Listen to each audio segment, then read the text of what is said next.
Welcome back to Module 1, the rationale for investing in early childhood education.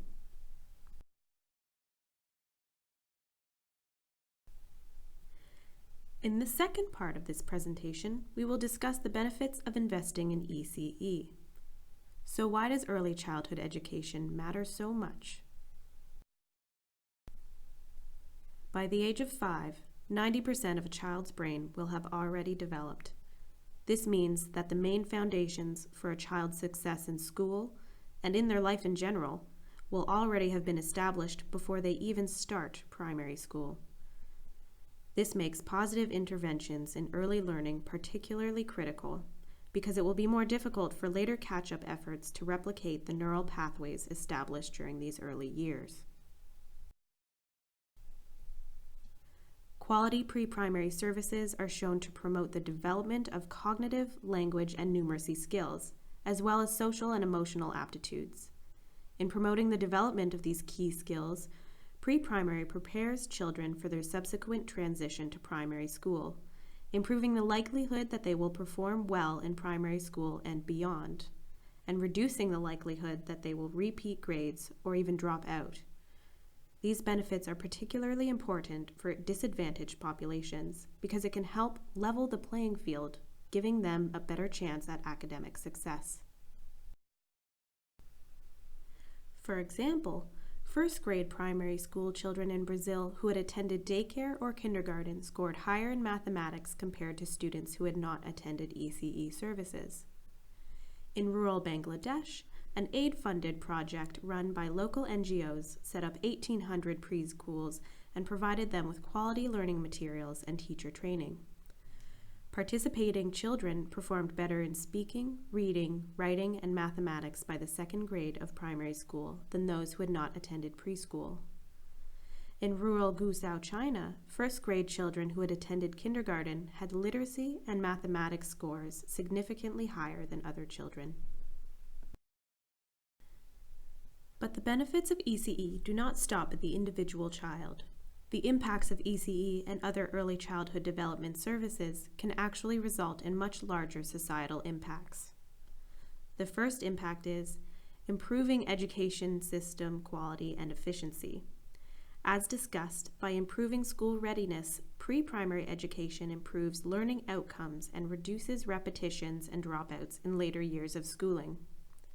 This has the potential to greatly improve the efficiency of the overall education system, reducing costs and freeing up resources to be devoted to improving quality or even to channel into expanding pre-primary. The second societal impact is reducing achievement gaps and inequities. Quality ECE can reduce achievement gaps caused by poverty or other social factors and help the most vulnerable children keep up with their peers, giving them a fairer chance in their education journey. In offering children from disadvantaged backgrounds a better chance of academic success, they have an increased chance of a better job and income later in life. This means that pre-primary can help break the intergenerational transmission of poverty and reduce inequities between groups, while also leading to a greater economic growth and productivity for the entire population. ECE programs can also increase gender equality for children and their parents by improving labor force participation and increasing earnings of mothers. And the final societal impact is building skills for employment, contributing to and strengthening national economies. Pre-primary education helps children become productive citizens who contribute to greater workforce productivity and economic growth, leading to an increase in living standards of an entire population. Adversely, this also means that if ECE is only available to wealthier households, then the gap between children from the poorest and the wealthiest households will widen. As if these significant societal impacts weren't enough, consider also the economic gains of quality pre-primary services. Research from Nobel Prize economist Heckman has shown that investments in the early years is one of the most cost-effective investments possible, with rate of returns as high as $13 for every $1 invested, and up to $17 for disadvantaged children. Investments in ECE is found to be one of the most effective practices to increase access and learning outcomes. Investment in pre-primary education should therefore not be seen as a loss to other subsectors of education, but rather as a foundational strategy to improve the entire education system.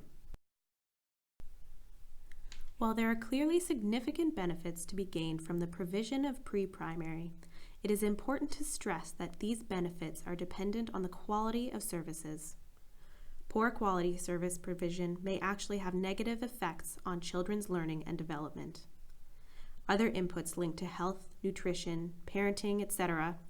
will also complement and enhance the impact of ECE services. In order to provide high-quality, accessible ECE services, governments need to adequately plan and resource the subsector. This requires developing and integrating evidence-informed pre-primary sector plans as a part of the sector-wide education planning process. The subsequent modules will take you through each phase of the education sector planning process and identify where and how the pre-primary subsector should be addressed within each phase.